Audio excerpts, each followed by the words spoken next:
কখনো কি মাথায় এসেছে ধনীরা কিভাবে দিনকে দিন আরও ধনী হয়ে ওঠে? ওরা কি আমাদের চেয়ে অনেক বেশি খাটাখাটনি করে, নাকি ওদের কপালটাই ভালো? না, আসল ব্যাপারটা কিন্তু অন্য জায়গায়। রহস্যটা হলো, ওরা শুধু টাকার জন্য কাজ করে না, বরং টাকাকেই নিজেদের জন্য কাজে লাগায়। চলুন আজ এই দারুণ ব্যাপারটা নিয়ে একটু সহজ করে কথা বলি। দেখি কিভাবে আমরাও আমাদের নিজেদের আর্থিক ভাগ্যটা বদলে ফেলতে পারি। তো আসল প্রশ্নটা তাহলে এটাই, তাই না? যে ধনীরা কেন আরও ধনী হয়? শুনলে হয়তো অবাক হবেন, এর উত্তরটা কিন্তু অতটাও জটিল না। সত্যি বলতে এর পেছনে এমন একটা সহজ কিন্তু অসাধারণ শক্তিশালী নীতি কাজ করে, যেটা আমাদের বেশিরভাগ মানুষই হয়তো জানি কিন্তু ঠিকঠাক কাজে লাগাই না। আর সেই নীতিটা কি জানেন? সেটা হলো এমনভাবে টাকাকে ব্যবহার করা যাতে সেই টাকাটাই নিজে থেকে আরও টাকা বানাতে পারে। সত্যি বলতে এটাই হচ্ছে ফিনান্সিয়াল ফ্রিডম বা আর্থিক স্বাধীনতার আসল চাবিকাঠি। একবার শুধু কল্পনা করে দেখুন, কেউ হয়তো ঘুমাচ্ছে বা বন্ধুদের সাথে ছুটি কাটাচ্ছে, কিন্তু তার টাকা কিন্তু থেমে নেই। টাকা তার জন্য ঠিকই কাজ করে চলেছে। আচ্ছা চলুন তো ব্যাপারটা একটু ভেঙে দেখা যাক। দেখুন, আমাদের বেশিরভাগ মানুষই কিন্তু নিজের অজান্তেই একটা অন্তহীন টাকার চক্রে ফেসে আছে। এ চক্রটা আমাদের সবারই খুব চেনা, তাই না? মাসভর খাটুনির পর বেতন আসে, আর সেই টাকাটা বাড়ি ভাড়া, খাওয়া দাওয়া, যাতায়াত, বিল এসব মেটাতেই শেষ।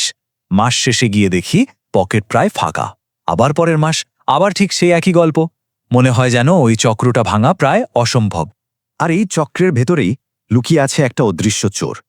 এর নাম মুদ্রাস্ফীতি, সোজা বাংলায় জিনিসপত্রের দাম বেড়ে যাওয়া।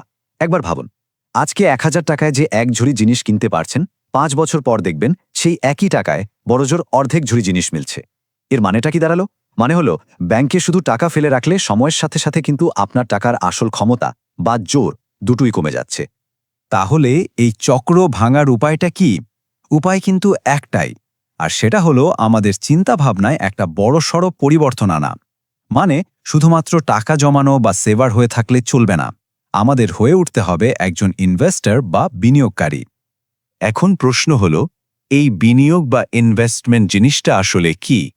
একদম সহজ করে বললে, ইনভেস্টমেন্ট হলো টাকাকে এমন জায়গায় কাজে লাগানো যেখানে সেই টাকাটা নিজে থেকেই আরও টাকা কামাবে। ব্যাপারটা অনেকটা এরকম, যেন নিজের টাকার জন্য একজন কর্মী নিয়োগ করা হলো, যে দিনরাত আপনার হয়ে কাজ করে যাবে। আর টাকাকে কাজে লাগানোর জায়গার কিন্তু অভাব নেই। যেমন ধরুন, শেয়ার বাজার আছে, মিউচুয়াল ফান্ড, আবার অনেকে রিয়েল এস্টেট জমি বা বাড়িতে ইনভেস্ট করে, কিংবা কোনো ছোটখাটো বিজনেসেও কিন্তু টাকা খাটানো যায়।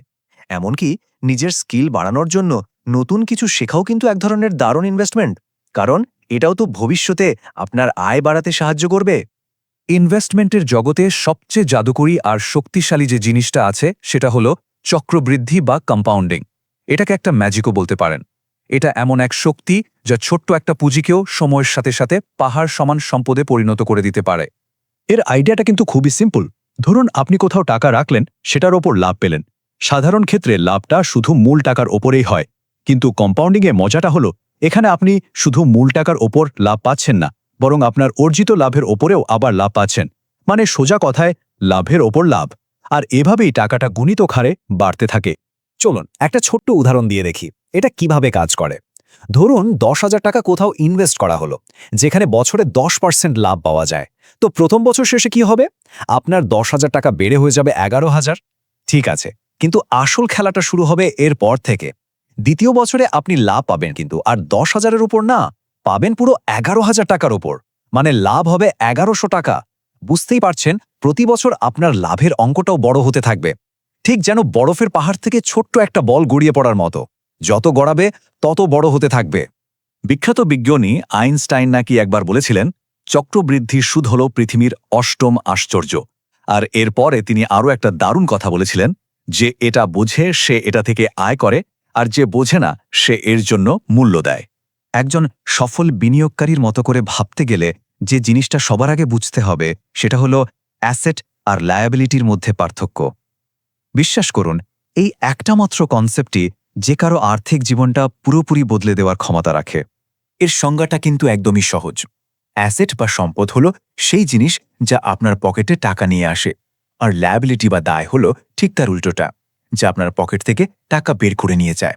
ধনীরা সবসময় অ্যাসেট বাড়ানোর দিকেই ফোকাস করে, লায়াবিলিটি নয়। চলুন একটা বাস্তব উদাহরণ দিয়ে ব্যাপারটা পরিষ্কার করা যাক।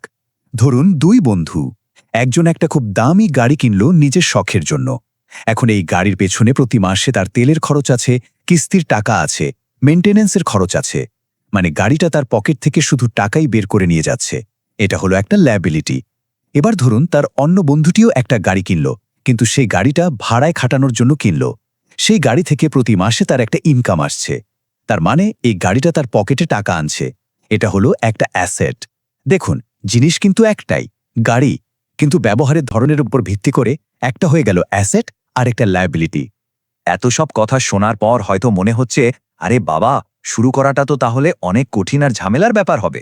কিন্তু বিশ্বাস করুন, ব্যাপারটা মোটেও তেমন নয়। চলুন এবার দেখি এই দারুণ যাত্রায় আমাদের প্রথম স্টেপগুলো কি হতে পারে। আমাদের মধ্যে একটা খুব কমন ভুল ধারণা আছে যে ইনভেস্ট করতে বুঝি অনেক টাকা লাগে, কিন্তু সত্যিটা হলো টাকার চেয়েও অনেক বেশি দামি জিনিস হলো সময়। আপনি যদি মাসে খুব অল্প টাকা, ধরুন মাত্র 1000 টাকা দিয়েও শুরু করেন, ওই যে চক্রবৃদ্ধির জাদু, সেটার কারণে লম্বা সময় গিয়ে সেটাও একটা বিশাল অ্যামাউন্টে পরিণত হবে। তাই আসল কথাটা হলো কত টাকা দিয়ে শুরু করছেন সেটা বড় কথা নয়, বড় কথা হলো আপনি এখনই শুরু করছেন, দেরি না করে। সফলভাবে শুরু করার জন্য মাত্র 3টা কৌশল মাথায় রাখলেই চলবে।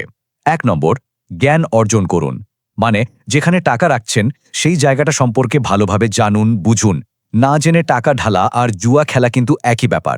2 নম্বর, সব ডিম এক ঝুড়িতে রাখবেন না। মানে সব টাকা এক জায়গায় না রেখে কয়েকটা ভিন্ন ভিন্ন জায়গায় ভাগ করে রাখুন। এটাকে বলে ডাইভার্সিফিকেশন। এতে রিস্ক বা ঝুঁকি অনেক কমে যায়। আর 3 নম্বর এবং সবচেয়ে গুরুত্বপূর্ণ হলো ধৈর্য ধরুন।